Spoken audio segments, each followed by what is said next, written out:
Surf's up, bruh. Today we're talking to Bob Olson, President and CEO of RD Olson Development. Bob is one of the most prolific developers on the West Coast. And we're going to find out what life is like in sunny Southern California, learn about construction costs, and maybe where you can find the best burger in Newport Beach. Thanks for joining. Bob Olson, Bob Olson, Bob Olson. One of my favorite people in the West Coast. Beautiful day, sir. Thank you for joining me. Thank you, Teague, for inviting me to this. And by the way, thank you for doing what you're doing for our industry. I think it's been well received. I know I've been watching them. So when you asked me to do it, I thought, hey, absolutely. Let me show off a little bit of California. So on the West Coast. Oh, you're kind. Thank you for doing it. That's what we're trying to do. We're just trying to connect people. Everybody see a little vision into what we're all doing. So where are you today? I got to know. I know Southern California, but where are you? So I'm in Newport Beach at the rooftop of the Lido House Hotel, and it is an absolutely beautiful day. It's about 76 degrees, 10 o'clock in the morning. And I will tell you that yesterday I went out surfing before I went to the office, and it's a great way to start the day. We're in the dead of winter out here, just so you know. Yeah. And I know you. I know you were probably skiing the week before. When's the last time you were in Colorado? It was last week, actually. That's what I thought. Ski week, of course. Of course. Not to underestimate what everybody else is dealing with and not to make fun of it. I know I've got friends in Dallas who have had a bad week last week, but hopefully things are getting better for them now and move on, get out of this pandemic. So how are things in California? Give me, that's probably the great first question. How are things in California? I mean, certainly your hotel, but how's life?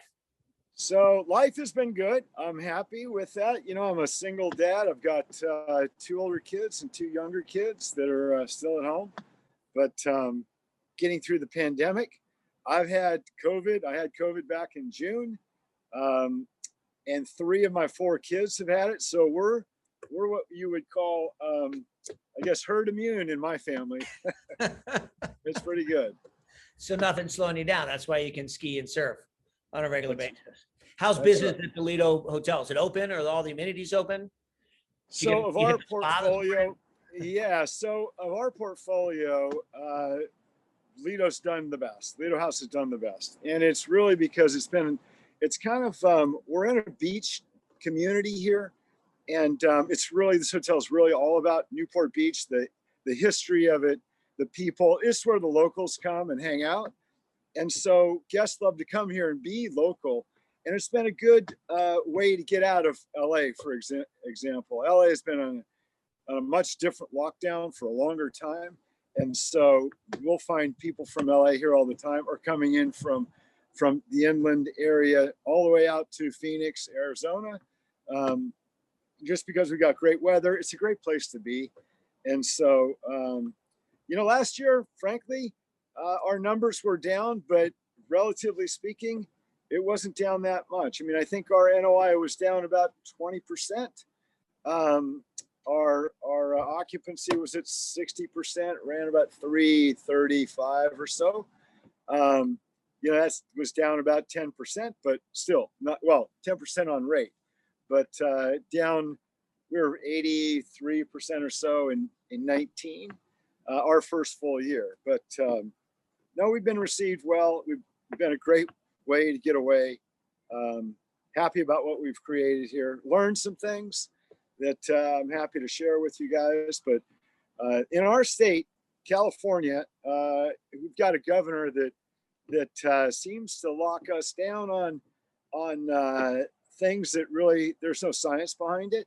When this pandemic first started, Orange County stood up. It's a relatively free thinking area, especially Newport Beach. And the governor shut our beaches down literally early on in the pandemic. Newport Beach, Orange County beaches closed, and no other state beaches were closed at the time. And so nobody really could find their footing. That was back in April, a year ago, back in 20. But today, so we went from that. We opened up in the summer. Things started to ease. You felt a little bit of sort of a coming back in all of our hotels. We actually have a hotel in Maui as well. Maui is a different story. I can get to that, but as we got through the sort of figuring out what was going to happen, then our governor imposed new rules and new metrics to work through, and so it really made it difficult to figure out how to operate. And as it stands today, we cannot have indoor dining. We reopened restaurants about 2 weeks ago. We couldn't open restaurants. Meetings are few and far between. Obviously, any of you out there who have hotels know that meetings are a struggle, certainly in California. But with that, we have our NOI went down substantially, close to zero. It was still in the positive. I'm talking about for all of our portfolio. We sold about $450 million of hotels over the last 4 years or so. So we're developers, but we hold the hotels that we like, try and create liquidity to keep, we have the widget factory, as my team likes to say. And so we're active. But back to California, our numbers are down significantly. I'm sure most everyone read the guy quoted from Johns Hopkins University, I think on Monday in Wall Street Journal, said herd immunity by April. We're seeing that already in Southern California. Hopefully things will open back up. But I think the most important thing is that when our customers feel good about traveling again, and that's when this whole pent up demand is really going to unleash, I think, across all segments of our group, save for big meeting boxes and hotels that are dependent on the meeting business. Well, Bob, what are your conversations with your lenders like? I mean, if you're running zero NOI. So not all lenders are created equal. We're fortunate to have not over levered per se. Of course, you're always over levered when your NOI goes to zero. Or we actually, I will tell you, one of the things that for us that we're proud of, we had no negative NOI for any of our hotels last year. But so we've got one lender that just isn't communicating. We don't know what they're thinking. They were a great lender through the uptick. I think they're just trying to figure it out. Other than that, we're in pretty good shape, and we'll get through it no matter what our lender is. I think they've got 4 hotels or so. A couple are ramping up, but again, they're not all created equal. And I think anybody who's out there borrowing money knows that. All right, Bob, I'm gonna make you go back, as I do with everybody. But listen, you're obviously a very successful hotelier, built dozens and dozens of unbelievable projects, very difficult projects. But the question is, how did you get started? So take me back to the day, the 8-year-old pulling nails out for your stepfather. Tell me how you got into this business. You heard a little bit of this, right? A little bit. So it's true. I started working with my stepdad at a young age. My first job was pulling nails out of a pile of boards in Oakland, California. And so from there, learned how to be a carpenter, worked with my stepdad weekends. And by the time I was 16, I could pretty much build anything. And my plan was to be an architect, work my way through high school with my focus to be an architect. But our family just didn't have the money to send me to college. So away I went, joined the Carpenters Union. And at the ripe old age of 20, I started my own construction company. And then building room additions of all things, because I didn't need any money. I could always get a down payment from the homeowners, but built room additions. And then I was introduced to a guy to build a restaurant in West Hollywood, a guy named Sonny Bono, back many years ago. And so built his restaurant, went on to build 300 or 400 restaurants after that, and started building hotels about 25 years ago, remodeling them. We wanted to build hotels, we just could never qualify. So in 99, actually, I'll back up a little bit. So I didn't go to college, but I ended up, after I started my construction company, went to USC and got my MBA. And with that, my focus was on finance, deal structure, and I was excited about starting a new business. So when other developers wouldn't hire our construction company to build new hotels about 25 years ago, I thought, you know what, maybe we can do this ourselves. So sure enough, we did, and built 3 hotels, 7, 8, and 9-story hotels, concrete structures. You know, might as well go for it, right? And levered way past I was way over my skis. But one of those hotels, the Residence Inn at the Irvine Airport, I still own today. So it's going to have its 20th anniversary this summer. But we never looked back. We just kept building. This is going to be, I remember standing in that Residence Inn, wondering when 9/11 hit, wondering what am I doing in this business? I should just stay a contractor. What was I thinking?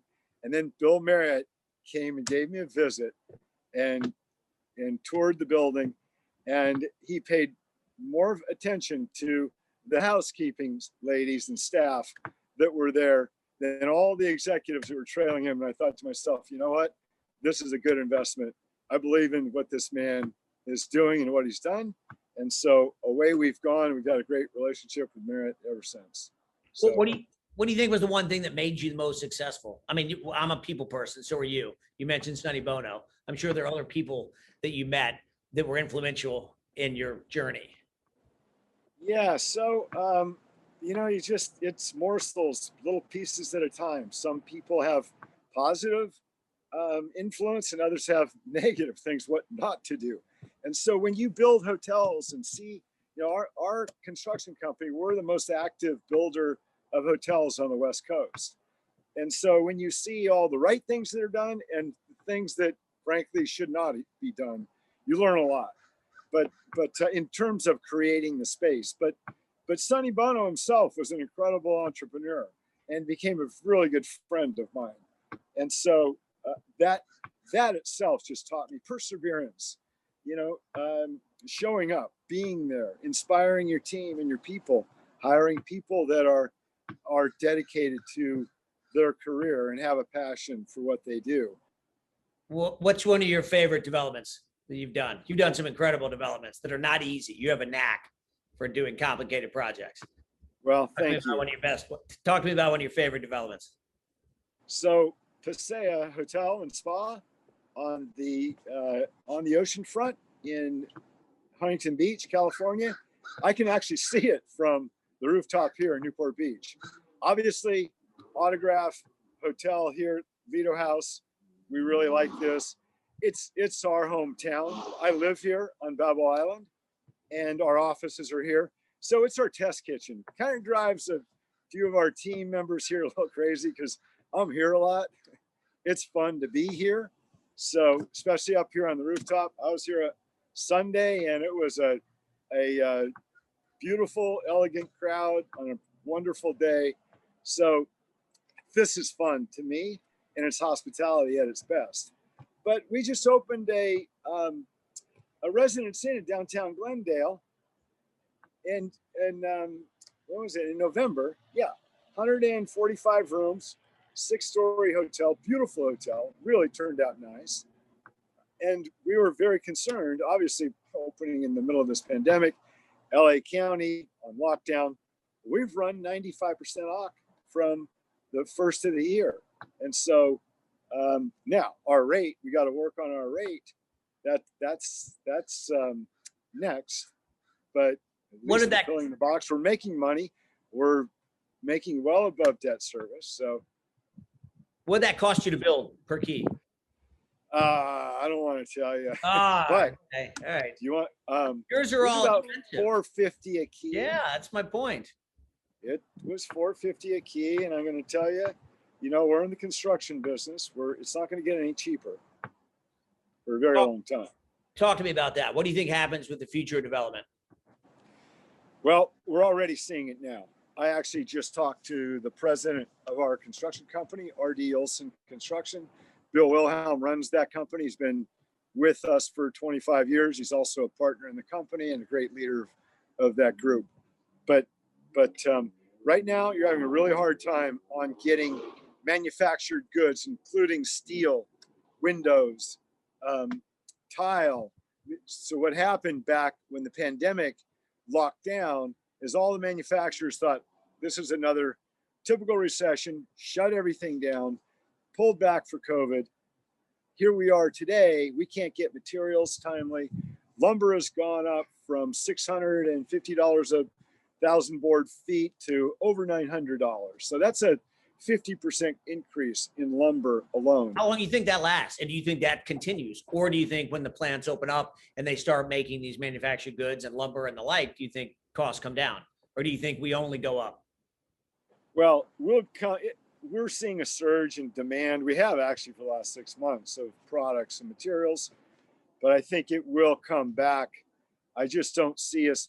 I originally anticipated that we would see, like we did in 2008, a dip in construction costs, which came down about 20 to 25% from the high in the middle of 2007, dropped to 2 years later about 20 to 25%, depending on the market. Construction costs, that's a full build out of a hotel or apartment building or a high-rise office, you name it.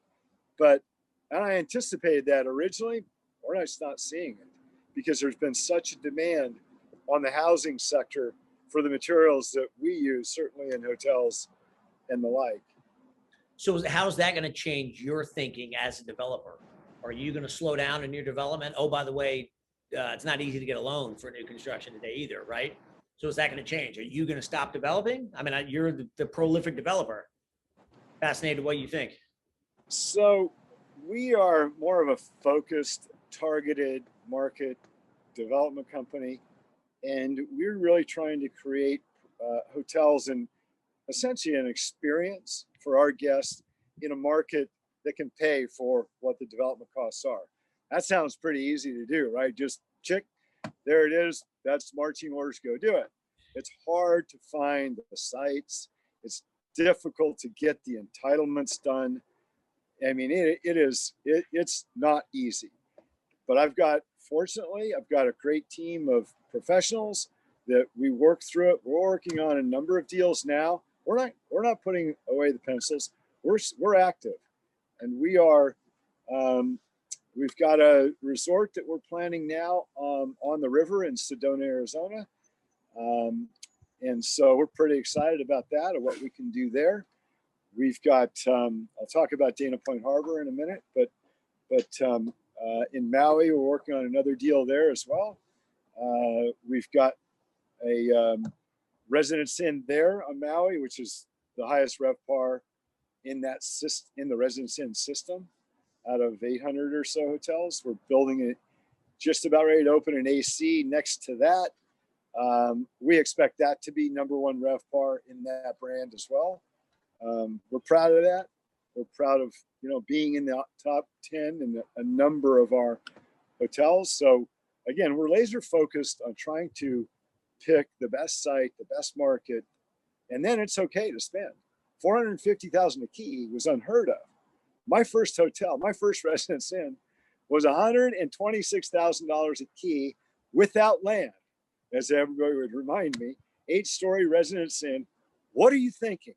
You're crazy. That's nuts. Today, that building's $450,000 a key. So back to riding inflation. It's one of the, as long as you've got a hotel in the right market, riding inflation, it just prevents developers like me coming in and just putting a hotel right next to you, right? So it's not that easy. It's not that easy to get done, especially the high barriers to entry markets is what we like because they are difficult to get in. So Lido House here was on the old City Hall site. We had to compete with other developers that had all sorts of different ideas. But this was modeled after actually my home on Balboa Island, Nantucket style. And it was well received by the community, and away we went and opened it up 2 years later. So we opened up here in April of 2018, or no, 2018. And how many years in planning? Actually, that wasn't too bad. We came It was 5 years from the day we submitted our proposal, literally to the hour. 5 years from the day we submitted our RFP response to the day that we opened. So that was going through planning, getting our all of our approvals at the city, then taking that to Coastal Commission, then getting our permits and building and opening it. So let's stick on complicated developments. I'm going to pick on Dana Point. And honestly, to me, that's one that many people before you have tried and failed to get done. What makes you successful where other people before you cannot be successful? So on Dana Point Harbor, for those of you who don't know, Dana Point is it's South Orange County, south of Newport Beach, about 15 miles, 20 miles. The county of Orange actually developed the Dana Point Harbor. And they have piecemealed leases out over the years, over the 50-year history of the harbor. Then they came to realize that really we need one master owner, developer to reimagine and redo the entire harbor. So I teamed up with Joe Uberoth, who owns Bellwether Marine. They're the largest dock builders in the world, and Scott Burnham and Brian Ward, who together have Burnham Ward Retail, and they focus on sort of high energy, mostly food, and then ourselves, who were hotel developers. So together we own about 160 acres. 40 acres of it is over water. There's about 4 miles of waterfront that we have.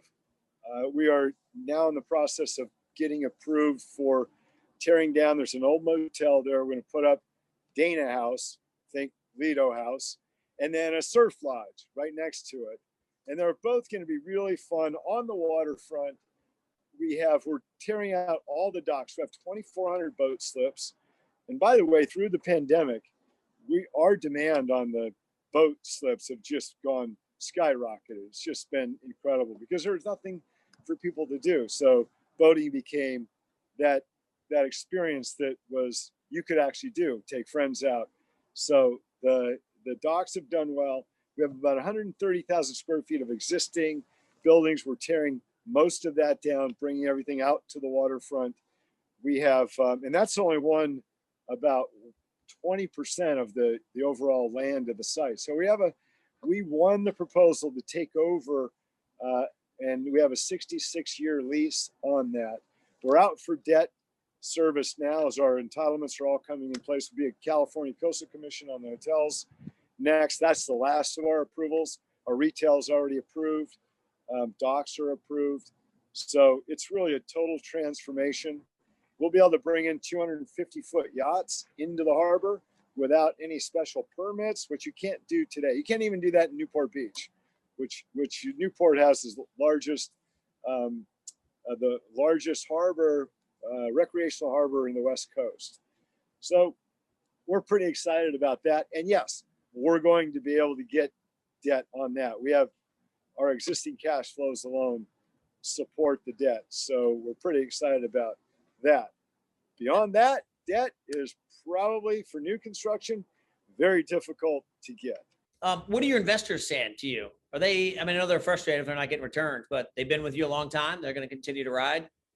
Yeah. So we've had our investors, some of which have been with us for 20 years. So in our first few deals, but yeah, they're in it for the long term.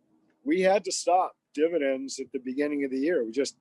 It was cash preservation, but we're once we get through PPP loans, we'll be back to distributions shortly thereafter. We're cash preservation. We are selling a couple of hotels that we're actually getting incredible price. I'm honestly very surprised at the pricing, just to create some liquidity for a few of our investors. We were again fortunate. We are liquid, have been liquid through this, but some of our investors would like to get some returns and recognize some gains. So we're doing that. We'll close in the next few months or so. But what we do is we create, I think, great hotels. So I think you do too. But all right, let's talk about 2021. I mean, when do you see it coming back? Certainly returns for your investors. But when do you see the business traveler coming back, the leisure traveler, the convention? What are your predictions for 21 and beyond? So I think the first to come out of this is going to be leisure travel. This isn't, I mean, this is what our industry is saying. I agree. We're seeing it ourselves. So I'm not a guru here. I don't have my, the hat to prove it. But I will say that our leisure travelers are first. Business travel, we're starting to see come back. We just booked a group in our Irvine Marriott. It's a 270 room full service. We opened in December of 17. It's got a rooftop lounge on it up on the 15th floor. But we just made our first group booking for October, which we haven't seen that in a while. So we're starting to see an easing up of the business traveler. We're seeing smaller group travel starting to come back. But our big groups, I think we're probably bigger groups. I'm not talking about the big box convention hotels, but in the smaller meeting rooms business, I think we're looking at fall starting to come back. The big box business, it's anyone's guess, but I think it really comes down to who's willing to put a convention back together and stand up and say, I'm going to do this and take this risk, and know that that everyone feels safe and comfortable to go. I think it will come back sooner than we think. And I just think it's because of the human nature of people wanting to get together and meet and share ideas and just socialize and be together. That's what we're missing. And I think that will come back sooner than we think. I really do. We hope so. We're going to be the lightning rod. We're going to blaze the trail. We're doing our conference in May. We're spending a ton of time and energy making sure everybody's safe. And I got my fingers crossed that the Wall Street Journal article of herd immunity might be accurate by April. Yeah, I think you're doing absolutely the right thing, Teague. You're on the front end of it. I think you'll be surprised at the demand, because we haven't had a hotel conference in over a year, right? So we're ready. And I know there's a conference coming up in October. Those guys are going to get sold out before they know it. Just by the nature of, we all want to get together. What's going on? See our friends again.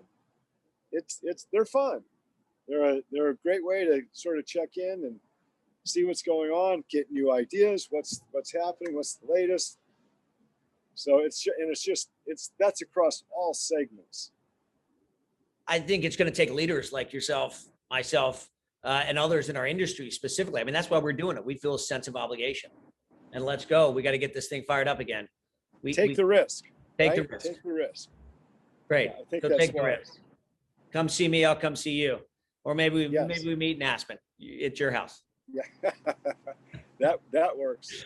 That works. Bob, you're a good friend. I appreciate you very much for coming on. Any last minute words of wisdom and enthusiasm? I'd love to hear it. Well, I would, before I let you sign off, I'd love to share with you what we're doing here at Lido House and Mayor's Table. Hey, we have a rooftop. This is our rooftop margarita. You see this? You got popsicle in there. Oh, it's kind of melted a little bit. Let me just do a taste for you. You should try. That's pretty good. Welcome to California. Oh, wait a minute. They got a burger for me too. Check that baby out. We got Burger of the Year in Orange County Register, the first year that we were open. And our rooftop tacos for Taco Tuesday. You got to come tonight. Halibut tacos. We're looking pretty good, right? Wait a minute. And I'm not a chocolate fan, but this is a macaroon chocolate macaroon of some, I'm sure it's low calorie. Sure. Very edible. Beautiful. Oh, wait. And one more. My chef did this for me just to show off. It's working. So it's working. Here's our pork dish out of Mayor's Table. Isn't that beautiful? Oh, man. I know what I'm doing after we're done here. All right, I'm on my way. You're a cocktail. Hurry up before this melts. Bob, you're the best. Listen, when I die, I'm coming back as Bob Olson. I know that. Love you, Teague. Thank you for doing this. You're awesome, amazing. Let's get our industry turned around. Let's get our industry turned around. Let's do it. All right, fantastic. Thank you, Bob. You're the best. See ya. Bye-bye. Bye-bye.